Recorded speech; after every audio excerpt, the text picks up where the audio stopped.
Do you need pressure cookers in your kitchen? Pressure cookers are by far not a new invention, but with improved technology they have become safer and easier to use than ever. Homemade soup is delicious and perfect in the winter months, but nothing is worse than waiting hours upon hours for your masterpiece to be complete and ready to eat.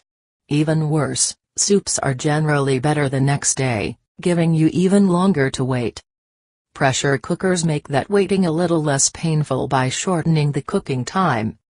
An airtight, sealed lid on a deep pot creates a heat chamber locking the heat and moisture in, allowing temperatures to rise faster and higher than in an ordinary pot. This allows your soup, beans or whatever else you're cooking to get good and delicious faster.